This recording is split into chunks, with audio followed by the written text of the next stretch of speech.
شاه ټلویزیون قدرمن اوریدونکو سلامونه. پام وکړئ د دې مهال لنډو خبرونو ته. مولوي امیر خان متقي د چین سیچوان ولایت شلم نړیوال نندارتون کې ګډون کړی. د طالبانو حکومت بهرنیو چارو وزیر مولوي امیر خان متقي د چین ولسي جمهوریت تر سفر په لړ کې د سیچوان ولایت نړیوال اقتصادي او سوداګریز فورم کې ګډون کړی. هغه غونډې ته د وینا پر مهال ویلي چې له خپلو ټولو اقتصادي شریکانو سره برابرۍ ته ژمن دی او د روڼتیا پر بنسټ تعامل ته دوام ورکوي.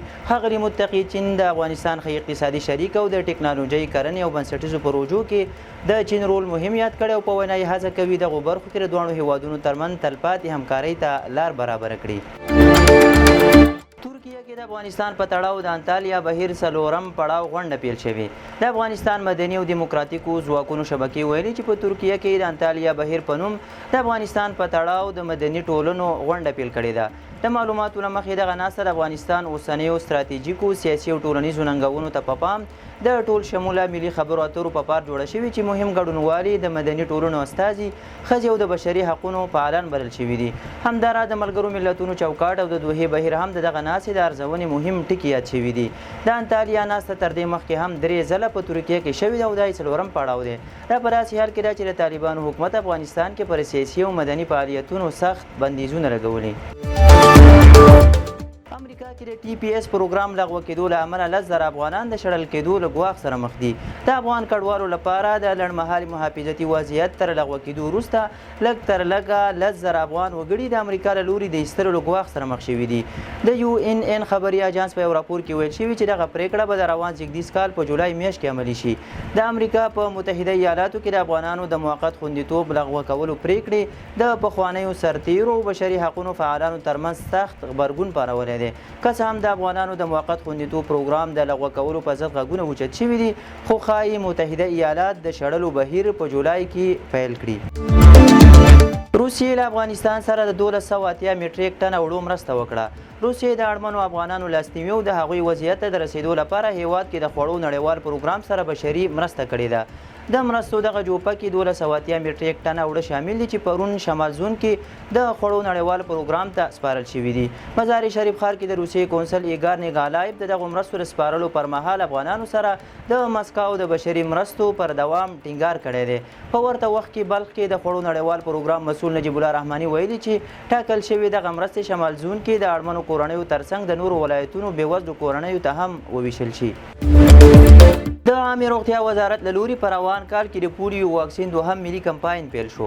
یاد کمپاین چې د عامې روغتیا وزارت نړیوالو کاري شریکانو په ملاتړ د جوزا میاشتې له 5 تر 8 نیټې د هیواد په ټولو حوزو کې پلي کېږي 4 ورځې به دوام وکړي چې په ترڅ کې به 11.8 میلیون له 15 کلونو څخه کم عمر لرونکي ماشومان واکسین شي. د یاد وزارت ویان ډاکټر شرافت زمان ویلي چې دغه کمپاین په ترڅ کې به هغه ماشومانو ته چې له 40 میاشتو څخه تر 9.50 میاشتو عمر ولري د چینجیانو ګورۍ هم وویشل شي چې د یادو ګوریو د ویشلو موخه په ماشومانو کې د چینجیانو اړوند ناروغیو مخنیوی دی. هغه زیاتوي چې د عامې روغتیا وزارت له خپلو نړیوالو شریکانو سره په ګډه هڅه کوي چې په افغانستان کې د محافظاتي تدابیرو په عملي کولو سره د پولیو او نورو ساري ناروغیو څخه مخنیوی وکړي. د یو شمېر عربي او اروپایي ټولنې بهرنیو چارو وزیرانو غزه کې د جګړې سملاسي بندېدو غوښتنه کړې. د یو شمېر عربي او اروپایي هیوادونو د بهرنیو چارو وزیرانو د نړیوالو سازمانونو استازو د اسپانیا په پلازمینه مادرید کې په یوې غونډه کې پر غزه د اسرائیل بریدونه غندلي او د جګړې د ژر تر ژره درېدو غوښتنه یې کړې ده. یادو استازو غزه کې د فلسطینیانو د حقونو نقض وغنده او د اسرائیلي بریدونو د سمدستي درولو، کلابندۍ ختمولو او غزې ته د بشري مرستو پر داخلېدو یې ټینګار وکړ.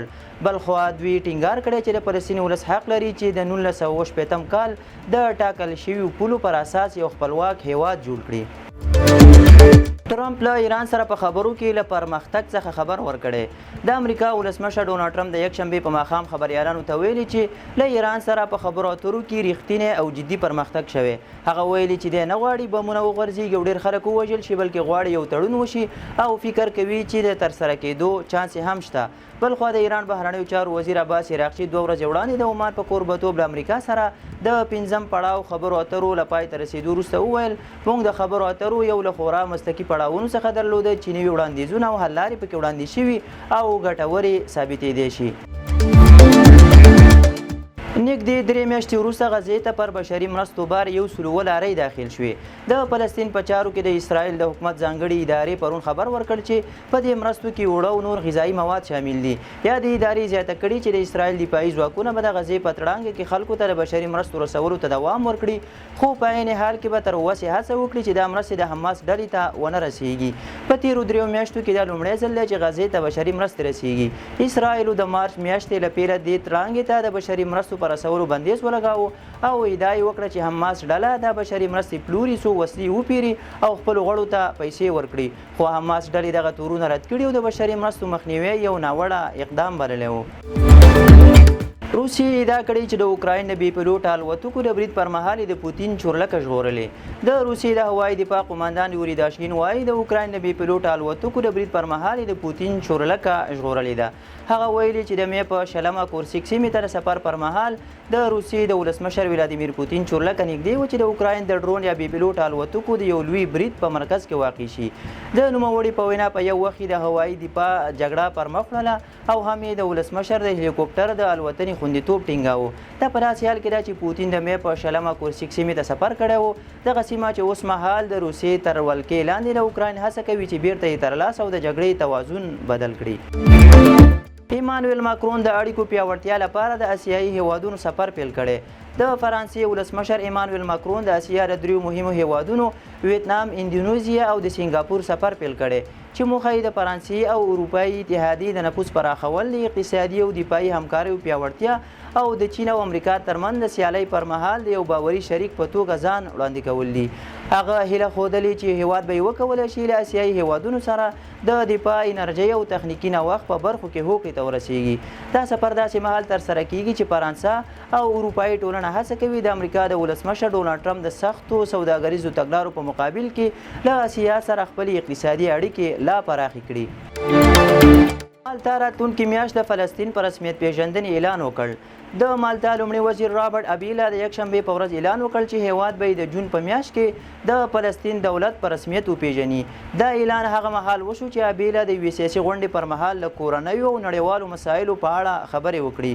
نوموړي پر غزې د اسرائیل بریدونه وحشیانه وبلل او زیاته یې کړه چې فلسطین د دولت په رسمیت پیژندنه د دوی اخلاقي مسؤلیت دی او دا به د جون په 20 نیټه د یو نړیوال کنفرانس وروسته رسمي اعلان شي.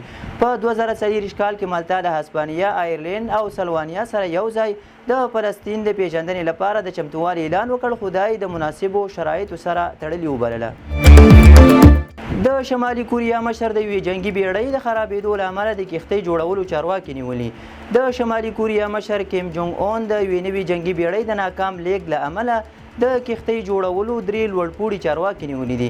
دا پیښه د 2025 کال د مې په 21مه د چینګجینګ بندر کې د 50,000 ټن وزن لرونکي چوی هیون کلاس جنګي بیړۍ د پرانیستې مراسمو پر مهال رامنځته شوه چې بیړۍ د لیږد پر مهال توازن له لاسه ورکړ او یوې خواته واوښته. کیم جونګ اون دا پیښه نه بخښل کیدونکي جنایت بللې او ویلي دي چې دا د بې مسؤلیتۍ او غیر علمي چلند پایله ده.